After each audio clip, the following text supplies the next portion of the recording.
अध्याय देवी की स्तुति चंड मुंड द्वारा देवी के रूप के प्रशंसा। मैं उस महा सरस्वती देवी जो अपने कर कमलों में घंटा शूल हल शंख मूसर चक्र धनुष और बाण आदि धारण करती हैं, जो शस्त्र ऋतु के मनोरम चंद्रमा के समान अत्यंत सौम्य एवं मोहक कांति वाली हैं, जो तीनों लोकों को धारण करने वाली हैं, जो शुभ और निशुभ जैसे दूतांत दैत्यों का वध करने वाली हैं, तथा जो गौरी के शरीर से प्रकट होने वाली हैं का अभिवादन करता हूँ। ओम क्लीन ऋषि बोले, राजन, पूर्व काल में शुभ और निशुभ नामक दो असुरों ने अपने बल तथा अहंकार से इंद्र के हाथ से तीनों लोकों को जीत लिया और यज्ञ भागो इंद्र अग्नि वरुण आदि का नाम लेकर यज्ञ अग्नि में दी गई आहुति को भी वश में कर लिया। वे दोनों स्वयं सूर्य के समान तप गए और चंद्रमा कुबेर यमराज तथा वरुण के अधिकारों को छीन छीन कर स्वयं स्वामी बन बैठे। उन दोनों दानवों ने वायु पर भी अपना आधिपत्य जमा लिया तथा अग्नि का कार्य भी स्वयं ही करने लगे। तब इन दैत्यों से पराजित अधिकार विहीन देवता लोग कांपने लगे। अधिकार रहित देवता लोग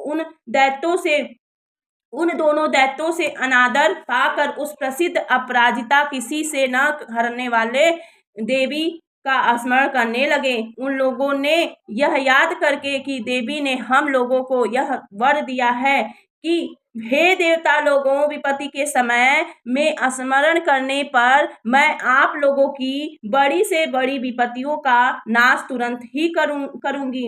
देवता लोग ऐसी सहमति करके पर्वतराज हिमालय पर गए और वहां उस विष्णु की माया जगजननी देवी की स्तुति करने लगे। देवता बोले, सदा कल्याण करने वाली आदि शक्ति कल्याण स्वरूपा देवी महादेव की पत्नी या ब्रह्मादिकों को भी वर देने वाली के सामने हम लोग सदा स्वयं पूर्वक नतमस्तक हैं। भयंकर स्वरूप वाली अविनाशिनी गोरे बदन वाली जगत की रक्षा करने वाली प्रकाशमयी और चंद्रमा के समान शोभा वाली आनंददायिनी देवी को मैं सदा नमस्कार है।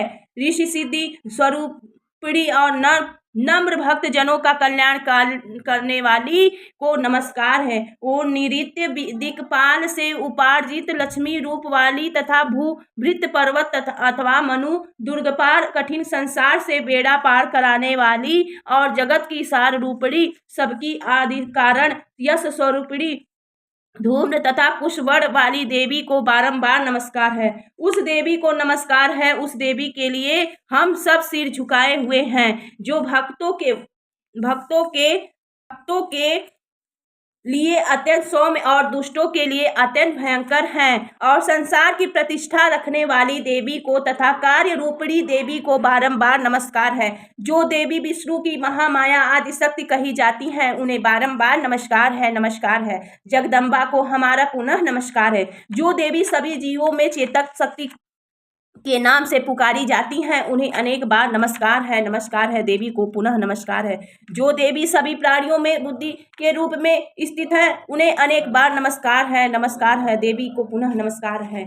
जो देवी सभी जीवों में निद्रा रूप में स्थित है, उन्हें सदा नमस्कार है। देवी को बारंबार नमस्कार है। जो देवी सभी जीवों में क्षुधा भोजन की इच्छा रूप में रहती हैं, उन्हें बारंबार नमस्कार है। देवी को पुनः नमस्कार है। जो देवी सभी जीवों में छाया संतान पास रूप में रहती हैं, उन्हें बारंबार नमस्कार है। देवी को पुनः नमस्कार है। जो देवी सभी शक्ति समर्थ के रूप में रहती हैं, उन्हें बारंबार नमस्कार है। देवी को पुनः नमस्कार है। जो देवी सभी जीवों में तृष्ण लालच रूप में रहती हैं, उन्हें बारंबार नमस्कार है। देवी को पुनः नमस्कार है। जो देवी सभी जीवों में शांति क्षमा रूप में रहती हैं, उन्हें बार बार नमस्कार है। देवी को पुनः नमस्कार। जो देवी सभी जीवों में जाति जन्म और ब्रह्मा सत्ता रूप में रहती हैं, उन्हें बारंबार नमस्कार है। देवी को पुनः नमस्कार है। जो देवी सभी जीवों में लज्जा रूप में रहती हैं, उन्हें बारंबार नमस्कार है। देवी को पुनः नमस्कार। जो देवी सभी जीवों में शांति रूप में विराजमान है, उन्हें बारंबार नमस्कार है। देवी को पुनः नमस्कार है। जो देवी सभी जीवों में श्रद्धा रूप में रहती हैं, उन्हें बारंबार नमस्कार है। देवी को नमस्कार है।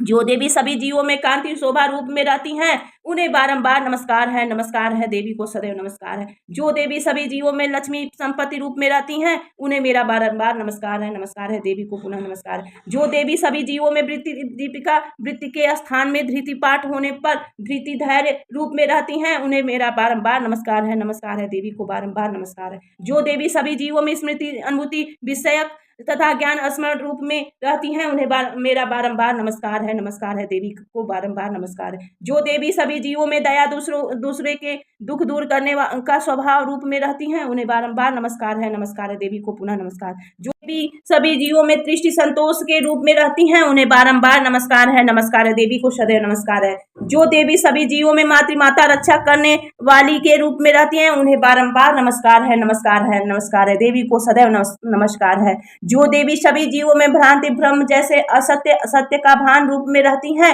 उन्हें बारंबार नमस्कार है देवी को मेरा नमस्कार है। जो देवी सभी जीवों में रहती हुई सभी इंद्रियों और पृथ्वी आदि 5 भूतों के अधिष्ठात्री प्रवृत्ति निर्वृत्ति कारण है और सर्वव्यापक है, ऐसी देवी को नमस्कार है। जो देवी इस जगत को व्याप्त कर चेतना रूप में रहती हैं, उन्हें बार नमस्कार है देवी को सदैव नमस्कार है। पूर्व काल में अपनी अपनी इष्ट सिद्धि के लिए देवता लोग तथा इंद्र प्रतिदिन जिस देवी की स्तुति करते थे, वह कल्याण करने वाली देवी हम लोगों का कल्याण करे और हमारे ऊपर आई हुई विपत्तियों को नष्ट करे। वह वाली देवी हम लोगों का कल्याण और हमारे ऊपर आई हुई विपत्तियों को नष्ट करने वाली शुभ हेतु देवी कौन है? इसका उत्तर दे रहे हैं। इस समय बड़े बड़े उद्दंड दैत्यों द्वारा पीड़ित हम देवता लोग जिस देवी को नमस्कार स्तुति करते हैं और भक्ति से विनम्र हुए हम लोगों देवताओं के स्मरण करते ही तुरंत सभी आपत्तियों संकटों को दूर कर देती है, ऐसी हम लोगों के कल्याणकारी ऋणी देवी हैं। श्री सुमेधा ऋषि बोले, हे राजन, ऐसी स्तुति करते समय ही पार्वती देवी गंगा स्नान के विचार से देवताओं के सम्मुख गईं। सुंदर भौं वाली देवी देवताओं से बोली कि आप लोग यहाँ किसकी स्तुति कर रहे हैं? तब उस पार्वती देवी के शरीर से प्रकट होकर शिवा देवी बोली कि शुभ निशुभ नामक दैत्यों से पराजित सब देवता लोग मेरी स्तुति कर रहे हैं। ऋषि सुमेधा राजा सूरज से कहते हैं कि उस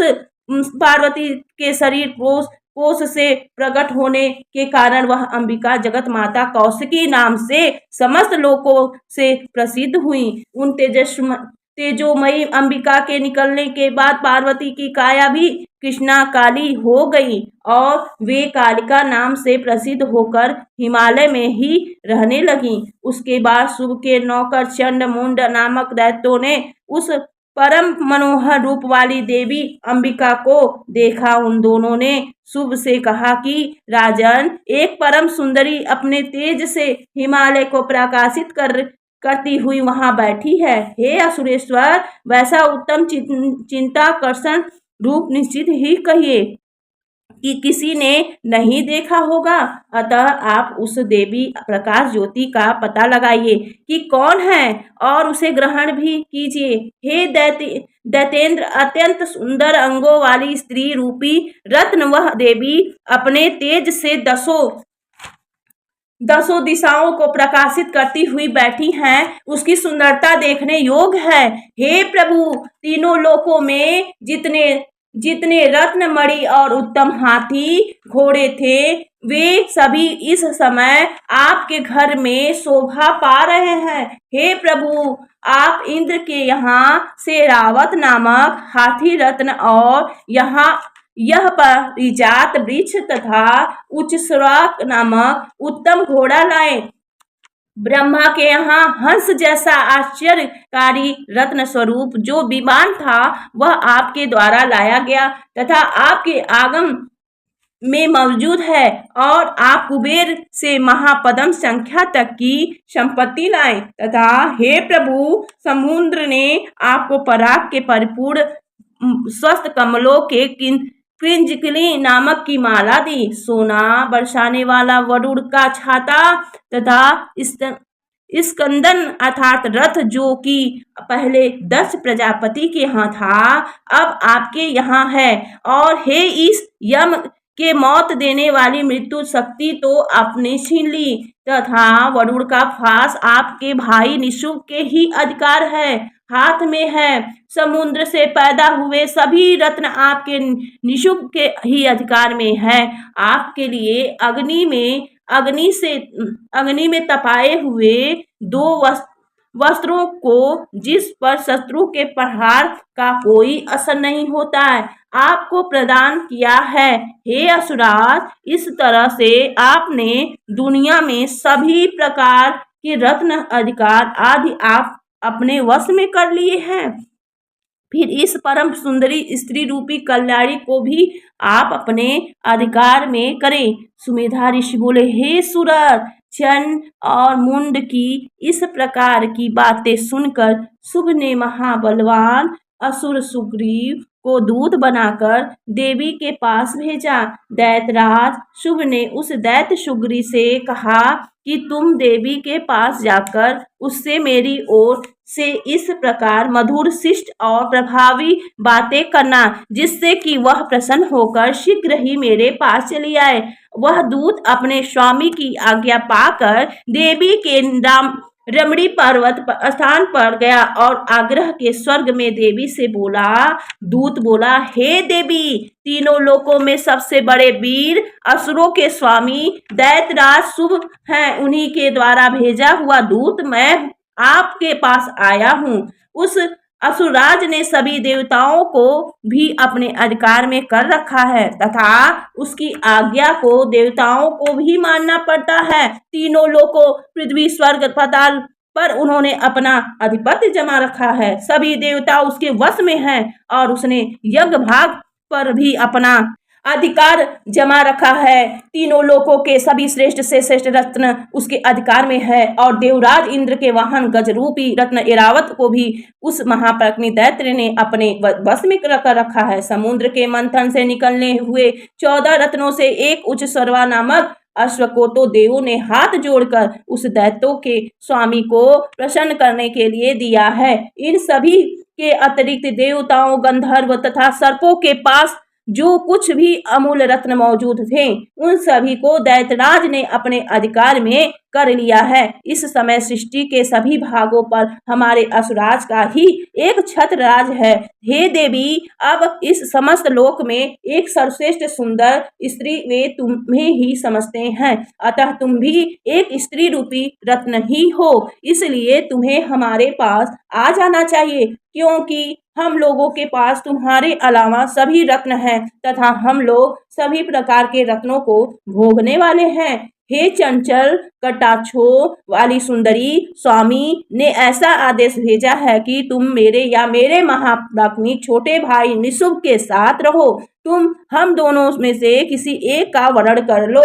सुंदरी, अगर तुमने मेरा वरण किया तो मैं तुम पर प्रसन्न होकर तुझे अतुल अनंत ऐश्वर्यों का प्रदान करूंगा, अतः बुद्धि विवेक से सोचकर मेरी अर्धांगिनी बनना स्वीकार करो। श्री सुमेधा ऋषि बोले, हे राजन, शुभ के दूत द्वारा इस प्रकार की बातें सुनकर संसार की रक्षा करने वाली भगवती दुर्गा गंभीर होकर हास्य पूर्वक बोली। देवी बोली, दूत, तूने सब सही कहा है, इनमें तनिक भी संदेह नहीं है। तीनों लोकों का स्वामी शुभ है तथा उसका भाई निशुंभ भी वैसा ही शूरवीर है, परंतु दूत, मैंने एक प्रतिज्ञा की है और उस प्रतिज्ञा को मैं अब तोड़ नहीं सकता। तुम यह मेरी ना समझी भी कह सकते हो, लेकिन फिर भी मुझे अपनी प्रतिज्ञा पूरी करनी ही पड़ेगी। मेरी प्रतिज्ञा सुनो। मेरी प्रतिज्ञा है कि मैं उसी को वरण करूंगी जो मुझसे अधिक पराक्रमी, बलवान तथा शूरवीर होगा तथा युद्ध में मुझे पराजित करके मेरे गर्व को नष्ट कर देगा, उसी को मैं पति के रूप में वरण करूंगी। अतः हे दूत, तुम शुभ या निशुभ से जाकर मेरी प्रतिज्ञा कहो तथा मेरे साथ युद्ध करके मुझे जीत कर मेरा परिग्रहण कर मुझे जल्दी से जल्दी अपने राजमहल में ले जाने के लिए कहो। जाओ, विलंब किए मेरा यह संदेश उन दोनों तक पहुंचा दो।